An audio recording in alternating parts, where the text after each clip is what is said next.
You're really frustrated. You're hopefully coming out of inflation. You're buying milk that's maybe $27, and you're like seeing this, you're at the end of the aisle and you're seeing this Lender One cooperative, this mortgage shop in front of you.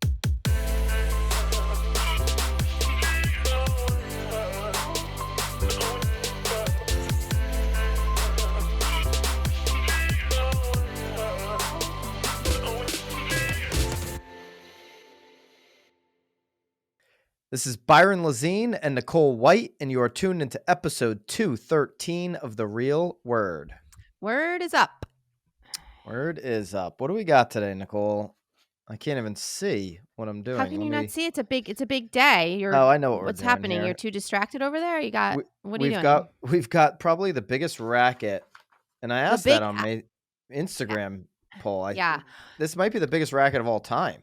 So where I don't like it though is they're using the word flippers, and I think that is extremely misleading. But I'm curious to see what your folks had to say.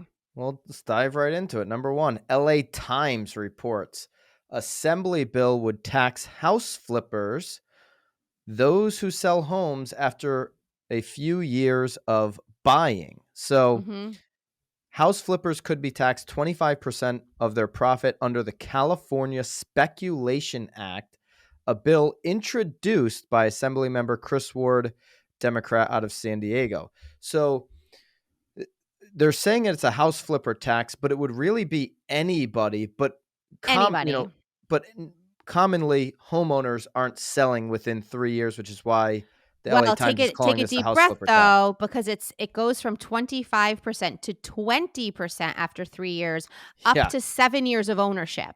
I'm so sorry. Right. I mean, there's a lot of people moving and bobbing and weaving, especially in this market, within a few years. So I hate that they use the word flippers, because again, I think it impacts anybody selling within 7 years. It does, and it's misleading the public to believe that this is really going after those that they're blaming, and it's not. It's going after every homeowner that is looking to buy or sell in California. Yeah, and if you get relocated and you have to move or you have to sell, think about this. If you were just a homeowner, not the flipper, we'll talk about the flippers in a second, but if you were a homeowner, to your point, and you had to sell in 2 years, and we were in a down market and with realtor fees, and you're not going to get taxed because you're not going to have any profit. So I guess that wouldn't matter. But say you just edged out a little bit of profit, right? Maybe you just made $10,000. That's going to help you with your move. You're missing out on 25% of that $10,000. That's $2,500. That's some real money for that person. Well, and what the article is stating too is that this new tax could actually infringe on people's decisions to move or to relocate or to take a job in California or to even leave California for a different job. So it's really it's mean. Like you said last night, it's criminal. It's insane. California, this is criminal. Assembly Bill 1771, taxing people 25% of their profits within a 3-year period when they sell a home, whether you're a flipper or a homeowner. That is criminal. And what it's going to do, California, is it's going to get less people to sell, which means you're going to have an even more, a bigger inventory issue. Before there was inventory issues across the country, California agents were screaming about inventory issues in that state, Nicole. Yeah. And right now they still have, despite people leaving California for policies like this, you still have an inventory issue. California agents say all the time, like, we have an inventory issue. We don't have enough homes to sell. Guess what? The investors, the house flippers, they just won't sell. Certainly not for 7 years. So you're gonna create more holders, less flippers, less people putting product onto the market where homeowners could go and buy them. This is it's not passed, but it's a really poor plan. Well, it'll be interesting creating more housing. To see though too what'll then happen with rentals, because if I'm going to be relocating to California for just a few years, now I'm almost being forced to potentially rent. So then what does that do with the rental market? I mean, rental's already high in California, and over the next few years, because where inflation's going, because of wages are going to have to increase because we have over 11 million job openings in this country right now. Because of all these things, rents in 2023, I said this in the past, 2023 rents are going to skyrocket. Okay. So this is going to hurt all of that. I don't think that this gets passed. You can't be, Nicole, the politicians in It California makes cannot be 0 this dumb. sense. They really can't. Well, and they had a buyer on there saying that they've lost 33 offers, but it's again, it's just it's insane because it's like you said, it's not going to stop the supply issue.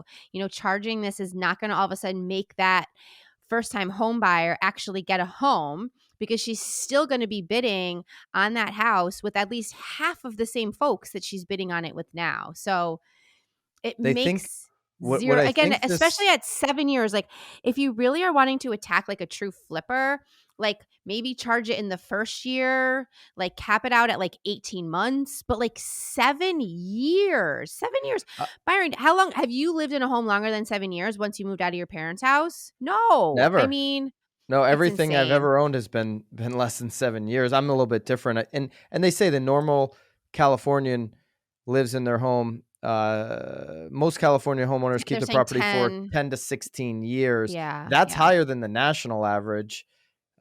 I don't know. Maybe they do, but you know, we've heard It is Zillow say that that's saying gonna continue to trend down. I believe that that'll continue to trend down yeah, as but well. and again, I guess because I think I did use the word first time, but it does say that certain categories of buyers will be exempt, such as first time home buyers and military homeowners. So Yeah. they are obviously cognizant of that, but I mean, they're certainly not being cognizant of the CEOs that are, you know, hopping job to job every few years because that's the only way to continue to climb the ladder. Ward says It's taxes collected from short-term sales will be distributed to city schools and affordable housing funds. How are you going to track that? How are you going to know? Right.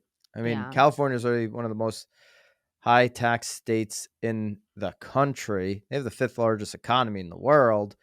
And how are you going to track this extra revenue? I think this Ward guy thinks he's going to like trap people in California. Like, oh, if we create this, You can't you know, leave. you're not going to want to leave. You're not going to want to sell your house. Right. Mm, It's a poor plan. I doubt this Ward guy has any idea the implications of what it would do to the inventory crisis that they're already facing. You're actually going to, because of the inventory crisis, Mr. Ward, you're actually going to make it harder for people to get affordable housing, which is what you need in right, California. right. So this is a big racket, big dumb idea, and hopefully it will not get passed for the sake of all Californians. Yes. Racket number 2, Nicole. Yes. Are you Housing waiting? Wire. I thought maybe you're No, waiting for me. no, You're waiting for me? no. Taking a few I'm breaths? waiting. Taking a few breaths? I'm Trying to not. find your article there? Would you lose yourself Yeah, again? I lost myself again. All right. Mhm. Bracket number 2, Housing Wire. Homeowners gain 8.2 trillion in housing wealth over 10 years. So nearly 980,000, almost a million middle income households become homeowners from 2010 to 2020. Those middle income households, Nicole, gained 2.1 trillion in housing wealth. This is according to National Association of Realtors' recent study. NAR's Mhm. housing wealth gains for the rising middle class markets study examined the distribution of housing wealth between 2010 and 2020 across income groups in 917 metropolitan and micropolitan areas. So the vast majority of this $8.2 trillion housing wealth, 71% generated during this time period, belonged to high income households, while only 4% or 296 billion was from low income households. Mhm. Okay. Why do you think there's such a big gap between the high income households getting this, you know, the majority of this 8.2 trillion housing wealth over the last 10 years, 71%, and the low income households? Well, I mean, I think we always talk about it, right? What's like the number one rule in real estate? Yeah, you nailed it. I mean, it's Location. location, location, location. So, obviously location will always trump anything else for sure. So, Yeah.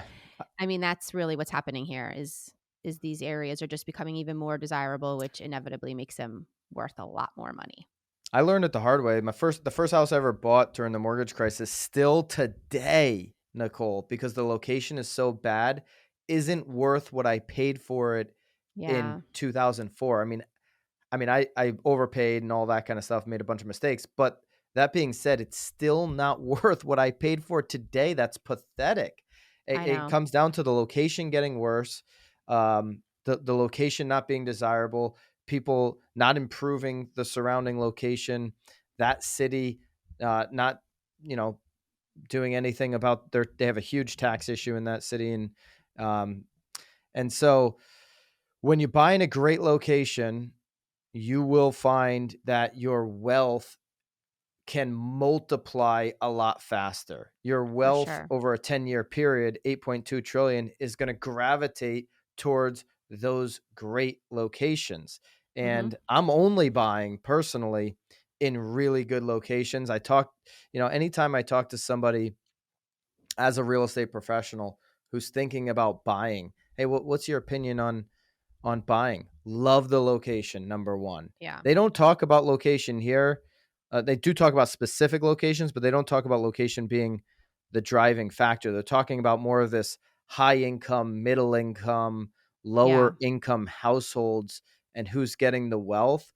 Well, the higher income households are buying the higher price tag real estate, which is in the better location, and more people want to be there.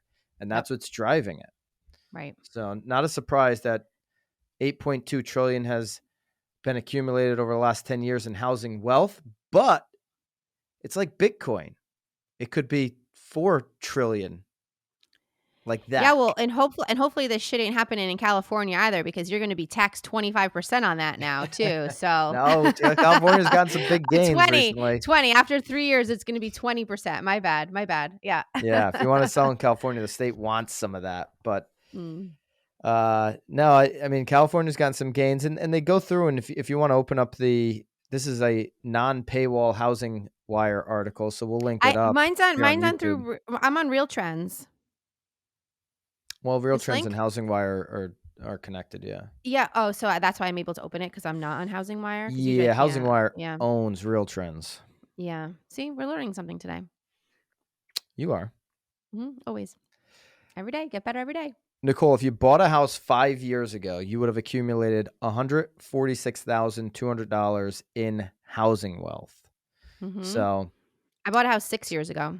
some people, have gained more than that. I mean, great locations.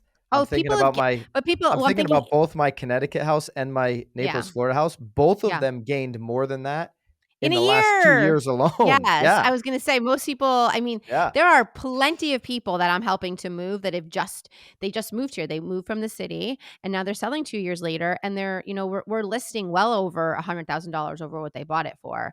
And again, we're talking 18 months, 20 months, if that. Yeah. So you can accelerate your wealth gained from your home, from housing, if you pick the right location in the town.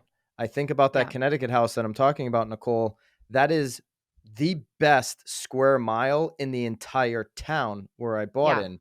So Right. that's why it accumulated so much faster. Same thing with where I bought in Naples, Florida. It accumulated really fast because I'm in a premier location of Well, a big town. well, the thing about that location though too is it's always been a premier location. Yeah, So, I mean, it was obviously naturally growing, but at the rate obviously was much quicker. So, absolutely. congratulations to you. Look at Oh, you. thank you, Nicole. Well, Yeah, I'm it's only means something if you sell it, only if you sell it. Right. which Only we if you are. sell it. You're doing some renovating for me over in We're doing a little bit of Connecticut. renovating. Yeah. It might Uh-oh. give me the itch. Is that what's happening? I mean, if I knew you were selling it, maybe I wouldn't be charging that credit card so much. Really, I don't know. you'd be making different decisions. Maybe. I don't know. There's some good decisions happening in there. But Well, anyway. once it's all done, it might give me the itch. Every time something's done, and one little kid could just scratch a wall, then it's like, oh, maybe we should just Well, sell it now. You know? luckily it's in the master, so just keep the kid out. Keep the kids out. Yeah.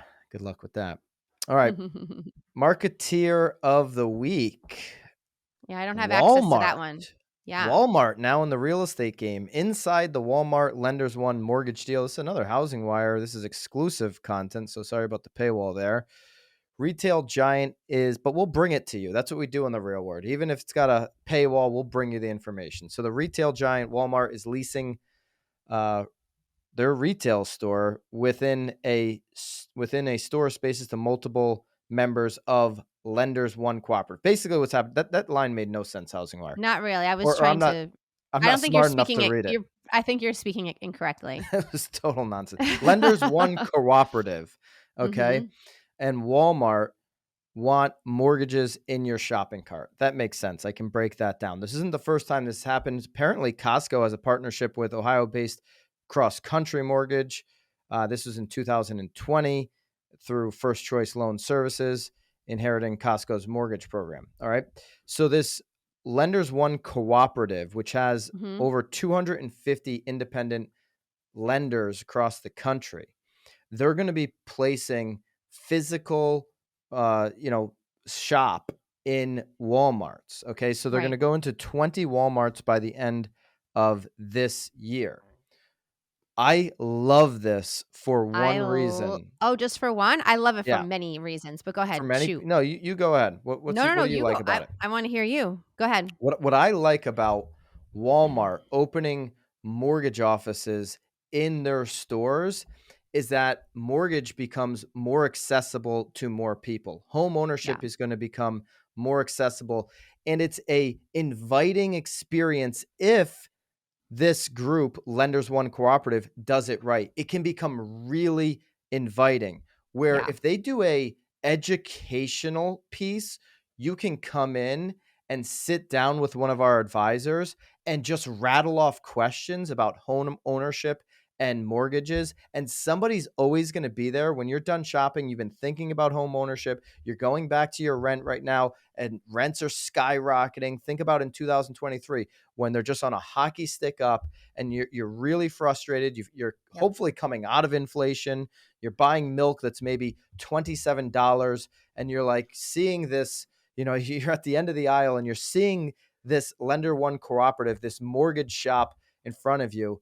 And you're like, you know what? Maybe it's time for me to get some information about how I can become a homeowner. You go in there and you ask a whole bunch of questions about home ownership, or maybe about refinance if you're already a homeowner. It opens Right. up the discussion to more people. So Walmart, really well done here. Hats off to you guys for doing this. No, I 100% agree. I guess my multiple reasons you clumped all into one. Because again, I mean, accessibility was number one. You used sort of the experience. I love the idea of it being comfortable. You're in a Yeah. Walmart. It's not scary. You're not getting some random phone number from somebody that tells you to. I promise you, he's a good guy. Again, because typically you're in Walmart probably at least, maybe once, twice a week. So you're seeing the same faces. You're seeing the space that you're going to be walking into. You probably some even have relationships with the employees in Walmart, which obviously are now feeling comfortable with the individual. So again, accessibility, comfort. And again, I doubt that on the first visit someone's going to be actually having the conversation, but it's certainly, there for them to start picking at. So I think it's genius. The amount of traffic that's coming in and out of Walmarts is Yeah. is huge. I think what's really nice about it too, if they play it right, like you're saying with these seminars, teach individuals though how to improve their credit too. Again, help them with the long-term game. Like if their credit is shot right now, hook them up with a specialist that can actually then help them, fix their credit so that they can actually be on the right track to purchase. Yeah. So I think it's genius. Walmart, the wrong way to have mortgages in your stores is to make it look like a bank branch. The right way to Right. do it is to make it an experience where people want to go in, don't feel pressured, and feel like they're going to learn something. Maybe For make it sure. interactive, maybe big bean bags. What's that bean bag company you love, Nicole? Love sack. Love Get the sacks. love sack in Yeah, there. put a bunch of love sacks, Right. TVs, And then the kids are running in interactive there watching screens. TV while you're Yes. shopping. So now you're having to go in and retrieve your child. The- Yeah, I There's mean, have a little Starbucks, pod in there. There's a Yeah. real opportunity to make this Huge inviting opportunity. and super educational. If it looks like a bank branch, it'll be empty. Nobody will be in there. It'll feel stuffy. Don't make it stuffy. Do it right. And Walmart's always been about lower costs for more people, right? Right. That's what they're built on. And so you've got an Of opportunity course. to do this. It's not going to make Zillow happy who wants to get into mortgages and control the whole entire experience. It's not going to make all these brokerages happy that have mortgage tied, to their Right. brokerage, Yep. but it's the right thing for the consumers. And Yeah. I hope you guys pull Ooh, it you know off what? right. You know what they should do is maybe give like a Walmart gift card when someone does sign up with, because then now you have to buy cleaning supplies. Now you need to buy Yeah. furniture. Throw a little kickback there for like a gift card to Walmart. I mean, it's smart. They have the traffic. Might as well maximize on it. I love it. Walmart said this is a very large, detailed project. It's not necessarily easy. Not if you do it right. I don't doubt that it will be easy. We are in the pilot phase, so we want to see proof of concept. If we succeed here, I believe that we can duplicate in other retailers. But they don't talk about, Nicole, what we're talking about. So hopefully, Walmart, you'll watch the pod. We'll have you on the pod if you want, but Ooh, I'd love that. hopefully you'll watch the pod and you'll figure out a way to make this really inviting and interactive and educational. So there you go. Walmart. Never would have thought Walmart would be a Marketeer of the week. No. All right. If you're a California agent, or if you're any agent for that matter, Or a resident. what's your opinion Jesus. on that? 25% in the first 3 years on profits if you sell a house. Is that a complete racket? Yes or no? Now, think about it, Nicole. If you sell within less than 2 years, you're paying capital gains. So you're paying capital gains plus 25% if you made a big profit. Racket or not on that. Yeah. But are you getting charged on the 25% on what was already the same? Well, so many questions, but yeah, total It's racket. tax on top of tax. Yeah. All right. Love to hear your opinions, and we'll see you guys next week. See you guys. Keep it real.